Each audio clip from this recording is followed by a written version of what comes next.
It is the height of the last glacial maximum, roughly 15,000 years ago, in a limestone cave tucked into a valley in what we now call southern France. Outside, the wind is a jagged blade of ice, screaming across a landscape dominated by mammoths and reindeer. Inside, the air is thick with the scent of wood smoke, rendered fat, and the damp, earthy musk of huddling bodies. A girl, perhaps 16 years old, sits near the edge of the firelight. She is wrapped in a heavy cloak of bison hide, stitched together with bone needles and sinew. Suddenly, she feels a strange, warm dampness. She looks down and sees a dark, blooming stain on the fur beneath her. In this world, blood is the most dangerous substance in existence. It is the smell that draws the cave lion. It is the sign of a spear gone wrong or a predator's successful hunt. To see blood is to know that death is nearby. But for this girl, the paradox is total. She isn't dying. She isn't even hurt. She is experiencing the single most universal biological event in the history of our species, and yet, she is standing on the edge of a mystery that modern science is only now beginning to fully map.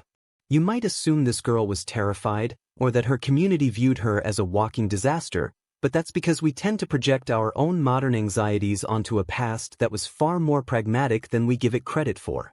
The first time a prehistoric woman dealt with her period, she wasn't just managing a biological function. She was navigating a complex calculation of energy, survival, and social status. It is a story that has been almost entirely erased from our history books, mostly because the people who wrote those books were men who found the subject either trivial or terrifying. But when we look at the hard data, the isotopic signatures in ancient teeth, the microscopic residue on stone tools, and the metabolic realities of the human body, a very different picture emerges. This isn't just a story about hygiene. It's a story about how the human body decides when it is safe to create life, and how our ancestors managed that transition in a world that offered no instructions, no products, and no margin for error. But if you think this 16-year-old girl was experiencing the same monthly cycle you or your partner might experience today, you are actually looking at the biology entirely backwards. In the modern, well-fed West, the average age for a girl's first period, or menarche, is between 12 and 13 years old. We view this as the natural baseline. However, if we look at the evolutionary record, our modern experience is actually the radical outlier. For the vast majority of human history, the first period didn't happen at 12. It didn't even happen at 14. According to the groundbreaking work of researcher Rose Frisch in the 1970s, specifically her study, Menstrual Cycles, Fatness as a Determinant of Minimum Weight for Height, the human body operates on a strict fuel gauge system. Frisch discovered that a girl generally needs to reach a threshold of roughly 17% body fat before the brain's hypothalamus will even consider triggering the hormonal cascade of puberty. In a prehistoric environment, or even in traditional hunter-gatherer societies studied in the 20th century, reaching that 17% threshold was an immense physical challenge. Anthropologist Nancy Howell's extensive work with the Kung people of the Kalahari Desert showed that for girls living a traditional, high-activity, lean diet lifestyle, the first period typically didn't arrive until age 16 or 17. This delay wasn't a biological failure, it was a survival mechanism. If your body is barely finding enough calories to keep your own heart beating and your own brain functioning, it would be evolutionary suicide to start a process that demands the massive caloric surplus required for pregnancy and lactation. The girl in the cave wasn't a child when she saw that first drop of blood. She was a young woman whose body had finally, after years of searching and scavenging, accumulated enough of a biological savings account to take a risk on the future. However, just because her body finally gave the green light doesn't mean she spent the rest of her life dealing with a monthly cycle. In fact, the idea of the monthly period is largely a modern luxury. We often imagine ancient women huddled in menstrual huts every 28 days, but the math simply doesn't support that. Consider the research of Beverly Strassman, an evolutionary anthropologist who spent years living with the Dogon people of Mali. Her study, published in the journal Behavioral Ecology and Sociobiology, provided a startling reality check. In societies without modern contraception, women spend the vast majority of their reproductive years either pregnant or breastfeeding. Breastfeeding, especially the frequent, on-demand nursing common in traditional societies, triggers lactational amenorrhea, which naturally suppresses ovulation and menstruation for months or even years. Strassman calculated that a woman in a traditional society might have only about 100 to 110 periods in her entire lifetime. Compare that to a modern woman in an industrial society, who might experience 450 to 500. The girl in our cave might have seen blood for the first time at 16, become pregnant at 18, and not seen her period again for another 3 years. For her, menstruation wasn't a monthly annoyance, it was a rare, intermittent signal that she was currently open for a new pregnancy. It was a fleeting window of time, not a permanent state of being. This completely changes how we have to think about the products they used. If you only deal with a few days of bleeding every couple of years, you don't need a multi-billion-dollar industry, you just need what's under your feet. That sounds like a nightmare of hygiene, but the reality was actually much more sophisticated than just using what's under your feet. When we ask what ancient women actually used to handle the flow, we run into the archaeologist's curse. Almost everything a prehistoric woman would have used, softened animal hides, dried grasses, or moss, is organic. Organic material rots. It doesn't survive in the soil for 10,000 years. We find stone spearheads and bone needles, but we don't find the prehistoric equivalent of a pad. However, we can use experimental archaeology and ethnographic parallels to make some very educated guesses. One of the leading candidates for the first menstrual product is sphagnum moss. Found throughout the northern hemisphere, sphagnum moss is a biological miracle. It can absorb up to 20 times its own weight in liquid.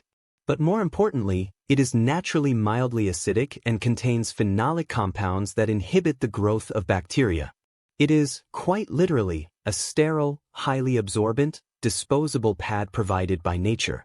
During World War I, when cotton supplies ran low, nurses actually returned to using sphagnum moss for surgical dressings because it was more effective at preventing infection than the mass-produced bandages of the time. If it worked for a shrapnel wound in 1917, it certainly worked for a teenager in a cave 15,000 years ago. Other cultures used what was local: softened cedar bark in the Pacific Northwest, sea sponges in the Mediterranean, or even rabbit skins, which were prized for their incredible softness and warmth. These women weren't suffering through a lack of products. They were utilizing a deep, ancestral knowledge of the botanical and biological world around them. Yet, despite this practical ingenuity, the transition from a practical biological event to a medicalized mystery began the moment humans started writing things down. As we move out of prehistory and into the light of the first civilizations, we see the first attempts to turn menstruation into a formal science. The ancient Egyptians, for all their talk of mummies and pyramids, were shockingly advanced in their understanding of women's health. The Kahan gynecological papyrus, dating to roughly 1800 BCE, is the oldest known medical text in existence, and it is entirely devoted to women's health. It doesn't treat the period as a curse or a mystery, it treats it as a diagnostic tool. The Egyptian physicians looked at the regularity and color of the flow to determine the health of the entire body. In the Ebers papyrus, written around 1550 BCE, we find specific prescriptions for menstrual issues. They suggested using a mix of lint, honey, and crushed acacia spikes to manage flow or even as a form of early contraception. While the idea of honey and acacia sounds strange today, modern chemistry has shown that fermented acacia produces lactic acid, which is a potent spermicide. These weren't just random folk remedies. These were the results of thousands of years of trial and error, documented on expensive papyrus scrolls. For an Egyptian woman, her first period was likely a moment of transition into a highly regulated medical world where her health was tracked with the same precision as the flooding of the Nile. Contrary to that Egyptian pragmatism, however, the classical world of Greece and Rome decided to make things significantly weirder. By the time we reached the era of the great Greek physicians like Hippocrates, the pragmatic view of periods began to warp into something more clinical and, frankly, more bizarre. Hippocrates believed that women were porous, and that they accumulated excess humors that had to be drained away. To him, the period was a necessary venting of the body's toxins. If a woman didn't bleed enough, he believed the blood would migrate to her heart or brain and cause hysteria. This was the birth of the wandering womb theory, the idea that the uterus was a semi-independent animal that moved around the body causing trouble if it wasn't kept busy with pregnancy or regular bleeding. By the 1st century CE, the Roman physician Cyrenius of Ephesus, who is often called the father of gynecology, wrote a 4-volume treatise titled Gynecology that remained the gold standard for over 1,000 years. Cyrenius was a radical in his own way. He actually argued against some of the more insane myths of his time.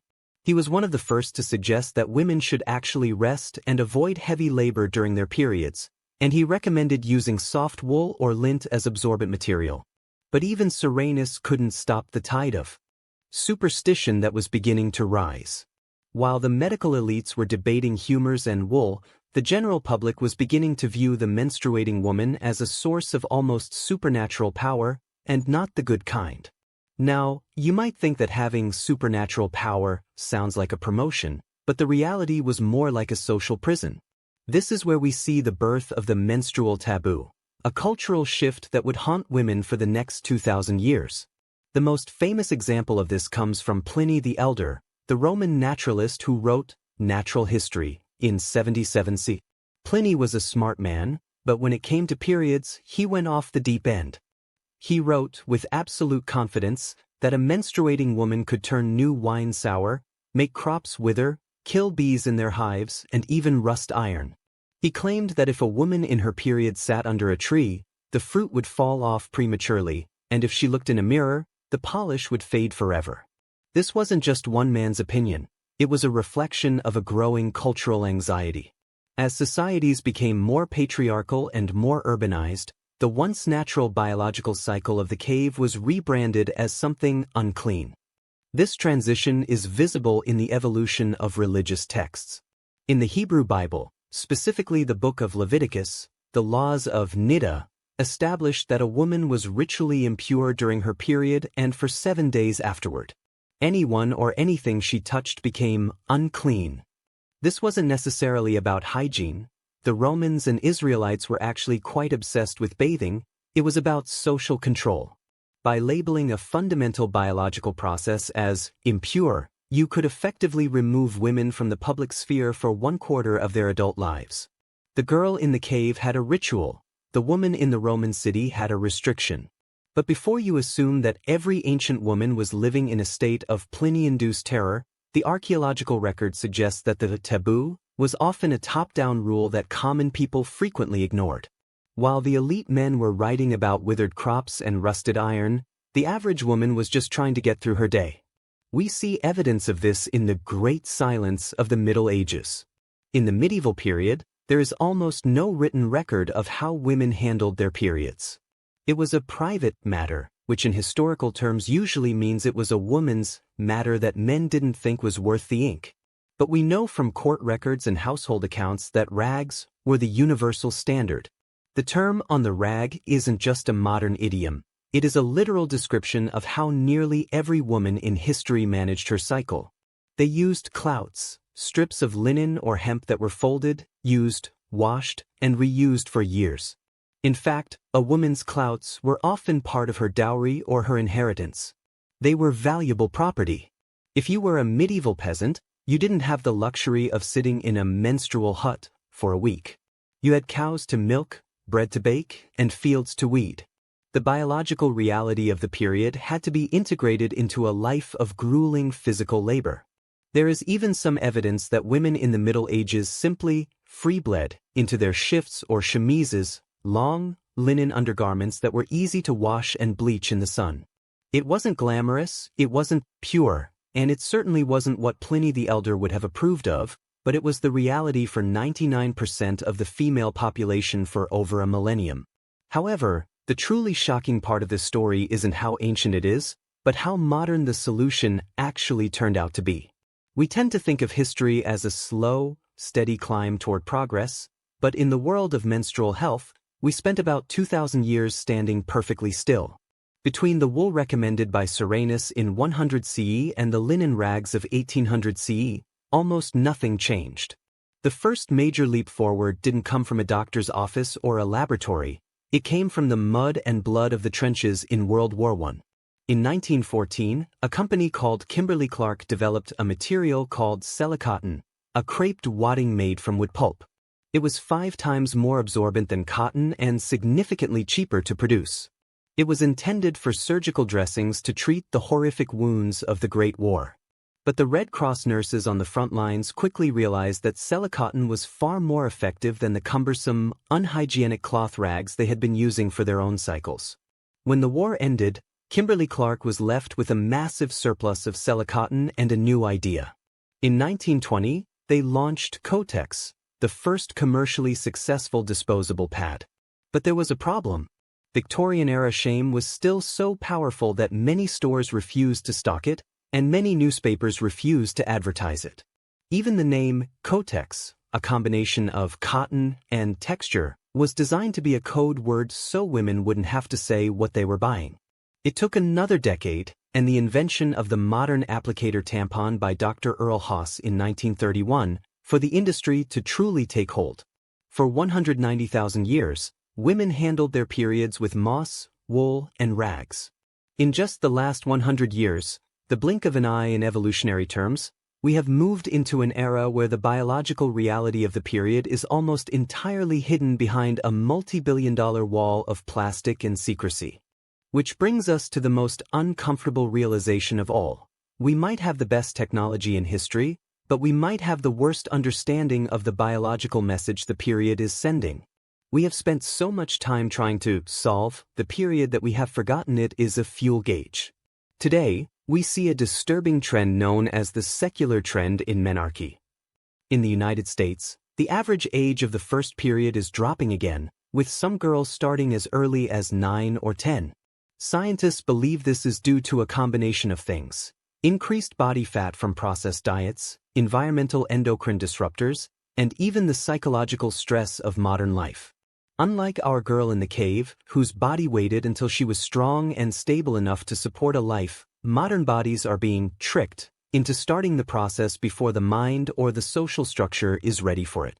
We look back at the girl in the cave and pity her because she had to use moss and huddle by a fire, but her body was in perfect sync with her environment. Her period was a hard-won trophy of health and survival. She knew something we have spent a century trying to forget: that blood isn't just a waste product, and it isn't a curse. It is a metabolic report card. It is the sign that the body has done the impossible. It has found enough energy in a frozen, hostile world to dream of a future. When she saw that stain on her bison hide, she didn't just see a mess. She saw the proof that she had survived the winter. But if you think that means we've moved past the danger of that prehistoric cave, you're missing the point of why this history matters. For nearly all of human existence, menstruation was a public, communal fact of life, marked by shared knowledge and natural materials. We traded that communal knowledge for the privacy of a plastic wrapper, and in the process, we let the taboo win. We've medicalized it, marketed it, and hidden it so well that many people today are just as confused by the sight of blood as a teenager 10,000 years ago, except we don't have the excuse of living in the Stone Age. We have more information than any humans who have ever lived, yet we are still fighting the same battle against the silence that Pliny the Elder started 2,000 years ago. The girl in the cave eventually stood up from the fire. She reached into a small leather pouch and pulled out a handful of that dried, gray-green sphagnum moss. She knew which patch of the bog it came from. She knew how long it had been dried in the sun. She knew that her mother and her grandmother had used the same moss from the same bog for 10,000 years. She wasn't alone. She was part of a chain of survival that stretched back to the beginning of time. Today, we are the first generation to break that chain, to replace that deep botanical knowledge with a buy-and-discard cycle that we barely understand. We think we are more advanced, but we are often more isolated. So, I have a question for you. If the supply chains stopped tomorrow, if the store shelves went empty and the plastic wrappers disappeared, how many of us would actually know how to handle what our bodies have been doing for 1,000,000 years? Would you know which moss to pick? Would you know how to stitch a clout? Or have we become so civilized that we've lost the very skills that kept our ancestors alive through the ice? Let me know in the comments if you've ever looked into the history of your own health, or if this changes how you think about the annoyance of a cycle. And if you want more deep dives into the secret history of being human, hit that subscribe button. We're going down a lot more rabbit holes like this one. Because at the end of the day, we are still that same girl by the fire. We are still huddling in the dark, trying to make sense of a body that is far older and far smarter than the world we've built for it. We can pretend the blood isn't there, we can wrap it in plastic and hide it in the trash, but the biology doesn't care about our shame. It only cares about survival. It is the same warm dampness, the same dark stain, and the same chilling reality that has governed our species since the first frost. That 15,000-year-old girl in the cave didn't have a choice. She had to look at the blood and find a way to keep moving. We have the luxury of looking away, but that doesn't mean the lions aren't still out there, circling the fire, waiting for us to forget who we are. In the end, the blood on that bison hide wasn't a wound. It was a countdown. And the clock is still ticking.